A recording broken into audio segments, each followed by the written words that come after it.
মাঝ আকাশে হেলিকপ্টার থেকে জলে ঝাঁপ দিল দুই ভিলেন। তাদের ধরতে হেলিকপ্টার থেকে জলে ঝাঁপালো নায়কও। স্ক্রিপ্টে লেখা ছিল এই পর্যন্তই, কিন্তু তারপর যা ঘটল সেটা কেউ কল্পনাও করতে পারেনি। লেকের জলে তলিয়েই গেলেন দুই অভিনেতা। দুর্ধর্ষ স্টান্টের পরিণতি হলো মর্মান্তিক। ব্যাঙ্গালোর থেকে ৩৫ কিলোমিটার দূরে টিপ্পান গোন্ডালহালি জলাধারের কাছে শুটিং চলছিল কন্নড় ছবি মস্তিগড়ির। দৃশ্যটি ছিল ছবির নায়ক দুনিয়া বিজয় দুই ভিলেন উদয় এবং অনিলকে তাড়া করবেন। শুরুটা হয়েছিল ভালোই। এটা সেই শুটিং এর শুরুর দিকের দৃশ্য, যেখানে দেখা যাচ্ছে বিশাল চেহারার দুই ভিলেন অনিল ও উদয়কে তাড়া করছেন দুনিয়া বিজয়।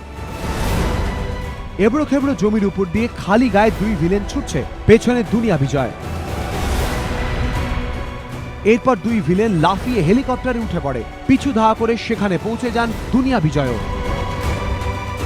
শুটিং এর পরের দৃশ্যেই দেখা যায় মাঝ আকাশে হেলিকপ্টার থেকে জলে ঝাঁপ মারলেন ভিলেনের ভূমিকায় থাকা অনিল এবং উদয়। দুর্ধর্ষ দুশ্মনকে তাড়া করে হেলিকপ্টার থেকে জলাধারে ঝাঁপিয়ে পড়েন দুনিয়া বিজয়ও। স্ক্রিপ্ট অনুযায়ী এ পর্যন্ত ছিল ঠিকঠাক, কিন্তু তারপর যা ঘটে তা শিউরে ওঠার মতো। ক্যামেরায় ধরা পড়েছে গোটা দৃশ্য। অভিনয়ের পর তিন অভিনেতাই সাঁতরাতে শুরু করেন। সবার আগে নায়ক দুনিয়া বিজয়, পেছনে অনিল এবং উদয়। কিন্তু দুনিয়া বিজয় সাঁতরে এগিয়ে গেল, আস্তে আস্তে পিছিয়ে পড়তে শুরু করেন অনিল ও উদয়। দুনিয়া বিজয় সেফটি ভেস্ট পরা ছিল, কিন্তু অনিল ও উদয় খালি গায়ে থাকায় তাদের তা দেওয়া যায়নি।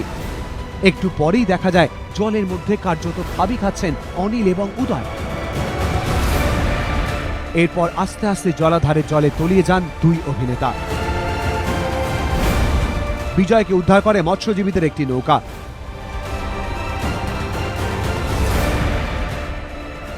ভিডিওতে দেখা গিয়েছে পাড়ে দাঁড়িয়ে থাকা লোকজন চিৎকার করে একটি ডিজেল বোটকে ঘটনাস্থলে নিয়ে যেতে বলছেন, কিন্তু যান্ত্রিক ত্রুটি থাকায় বোটটি নড়তেই পারেনি। সূত্রে খবর, এভাবে হেলিকপ্টার নিয়ে স্টান্ট করার কোনো অনুমতি ছবি নির্মাতাদের ছিল না। পুলিশ সুপার চন্দ্রগুপ্ত জানিয়েছেন, আমরা সমস্ত দিক খতিয়ে দেখছি। পর্যাপ্ত নিরাপত্তা ব্যবস্থা ছিল কিনা, সমস্ত রকম অনুমতি নেওয়া হয়েছিল কিনা, সবই দেখা হচ্ছে। এই ঘটনার জন্য যারা দায়ী তাদের প্রত্যেকের বিরুদ্ধে মামলা রুজু হবে। সূত্রে খবর, ছবি পরিচালকের বিরুদ্ধে এফআইআরও দায়ের হয়েছে। শুটিং এর আগে একটি স্থানীয় চ্যানেলকে দেওয়া সাক্ষাৎকারে অভিনেতা উদয় বলেছিলেন, আমি বেশ ভয়ে আছি। আমি আগে কখনো এ ধরনের স্টান্ট করিনি। আমি ভালো মতো সাঁতার জানি না, জলে পড়লে বেরিয়ে আসতে পারি, কিন্তু এত উঁচু থেকে আমি কখনো জলে পড়িনি, তাই ভয় রয়েছেই। শেষমেশ উদয় সেই ভয়ই সত্যি হলো। এবিপি আনন্দ।